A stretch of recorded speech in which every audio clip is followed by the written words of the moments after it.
तो बघेल जी ने मुझे चुटकुला सुनाया। आपके स्टेट के आपके चीफ मिनिस्टर के बारे में चुटकुला है, मैं सुना देता हूं आपको। सुनना है?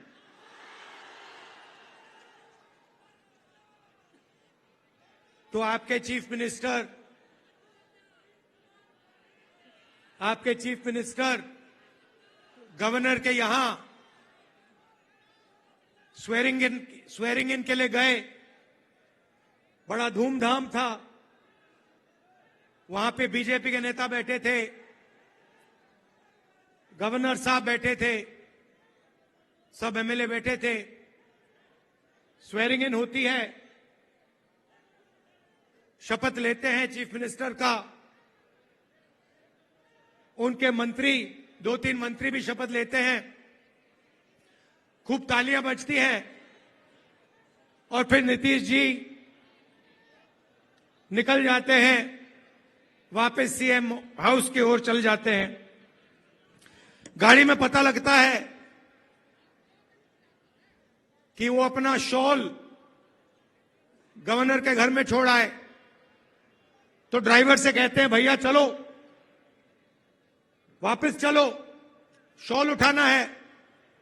तो ड्राइवर गाड़ी घुमाता है, गवर्नर के घर आता है। नीतीश जी निकलते हैं, गवर्नर के पास जाते हैं, दरवाजा खोलते हैं। गवर्नर कहते हैं, भाई इतनी जल्दी वापस आ गए? तो ये हालत है बिहार की। थोड़ा सा दबाव पड़ता है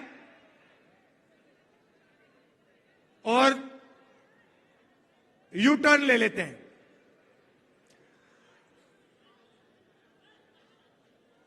दबाव क्यों पड़ा? क्योंकि बिहार में हमारे गठबंधन ने एक बात जनता के सामने रखी है। इस यात्रा में हम 5 न्याय की बात कर रहे हैं। उनमें से एक न्याय, उसको आप सामाजिक न्याय कह दीजिए, उसको आप हिस्सेदारी कह दीजिए, उसको आप भागीदारी कह दीजिए, उसके बारे में हम काम कर रहे हैं। मैंने पहले भाषणों में कहा है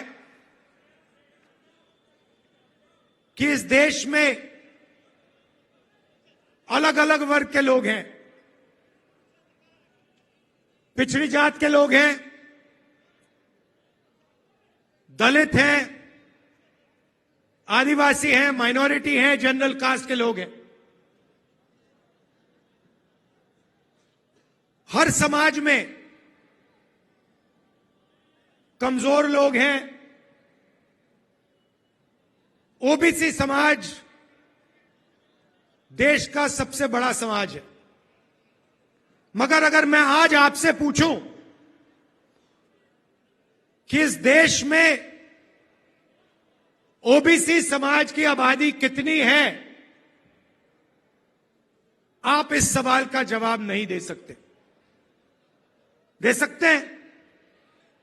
कोई नहीं जानता। और मैं सिर्फ एक बात आपके सामने रखना चाहता हूं। आप देश के किसी भी सेक्टर को देख लो, सरकार की बात करनी है तो मैंने पिछले भाषणों में कहा, जो देश की सरकार को चलाते हैं 90 अफसर हैं।